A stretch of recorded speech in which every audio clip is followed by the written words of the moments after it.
Assalamualaikum warahmatullahi wabarakatuh. Hello students, welcome back to English class with me, Miss Fatima. Okay, in this chapter we will learn about expressing intention. What is expressing intention? So, expressing intention is an expression of something that we want or plan to do. Nah, maksudnya apa sih? Nah, jadi expression intention itu adalah ekspresi yang digunakan ketika kita itu ingin melakukan sesuatu atau ketika kita merencanakan sesuatu ya. Nah, karena ini sebuah rencana, maka memakai rumus simple future tense dan bentuknya itu simple future tense. Nah, simple future itu kita bisa menggunakan be going to atau will ya. Lalu apa sih bedanya be going to and will? Nah, jadi kalau be going to itu rencananya itu sudah jelas, schedule clearly. Jadi rencananya itu sudah jelas, sudah direncanakan dari jauh-jauh hari gitu ya. Tapi kalau will or shall itu rencananya itu nggak jelas, jadi belum terjadwalkan. Jadi kayak tiba-tiba gitu, misalnya aku akan makan. Nah, sebelumnya dia itu kan nggak berencana ingin makan, tapi tiba-tiba dia itu lapar, jadi dia itu akan makan gitu, seperti itu ya. Nah, di sini form rumus dari be going to ya. Untuk kalimat positif, rumusnya itu subject is MR and going to setelah itu verb. Ingat ya, setelah going to harus verb 1, nggak boleh ada tambahan s ataupun es.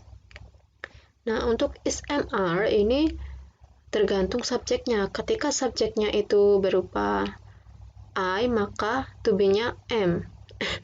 Ketika subjeknya berupa she, he, it, maka memakai to be is.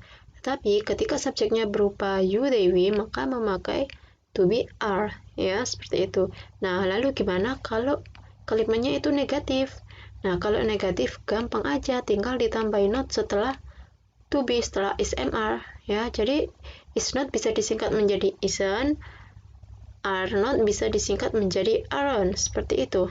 Nah, tapi kalau kalimatnya itu interrogatif, tinggal to be-nya tinggal diputar ke depan.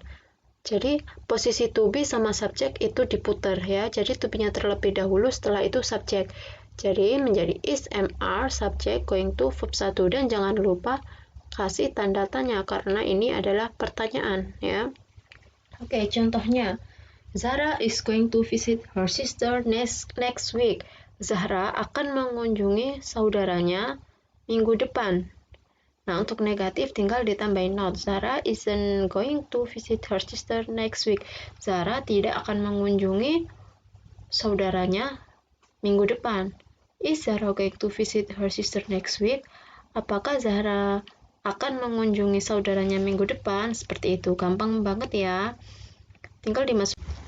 Nah, lalu kalau rumus dari will or would or shall itu bagaimana? Nah, jadi rumusnya dari will itu tinggal setelah will langsung verb 1 gitu. Jadi sebelum will itu nggak ada to be-nya. Kalau be going to kan tadi sebelum going to itu harus ada to be. Tapi kalau will ini nggak perlu ada to be lagi berarti ya. Jadi kalau kalimatnya positif, rumusnya itu subject, will or would plus verb 1. Nah, di sini bedanya apa sih will sama would? Sama ya, cuman bedanya kalau would itu digunakan untuk ketika kita ngomong dengan orang yang lebih tua, jadi supaya lebih sopan gitu aja ya. Nah, tapi kalau negatif tinggal ditambahin not setelah will or would. Di sini kita juga bisa memakai shall ya, sama aja, tidak terjadwal. Jadi langsung gitu. Nah, kalau interrogatif, will and would-nya itu tinggal diputar ke depan. Jadi posisi subjek dan will itu puter ya. Jadi will-nya di depan, setelah itu subjek dan verb 1, dan jangan lupa dikasih tanda tanya. Contohnya, Zahra will go to Surabaya later. Zahra akan pergi ke Surabaya nanti.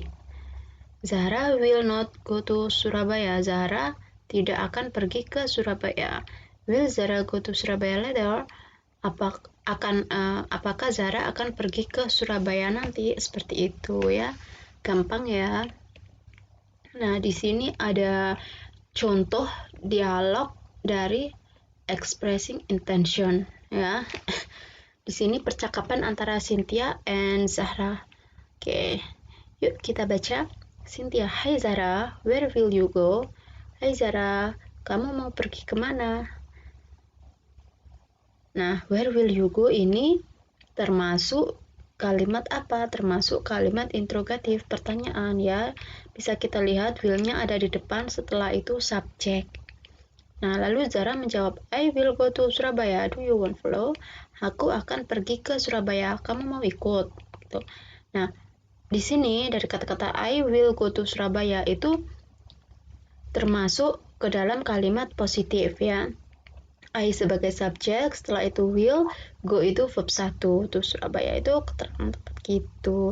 Dan Cynthia menjawab, "No, I will join English test after this."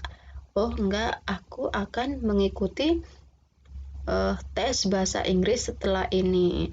Nah, di sini I will join English test after this ini juga termasuk dari expressing intention ya.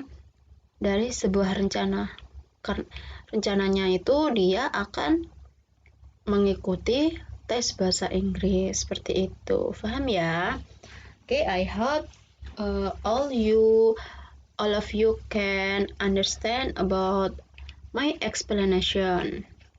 And thank you.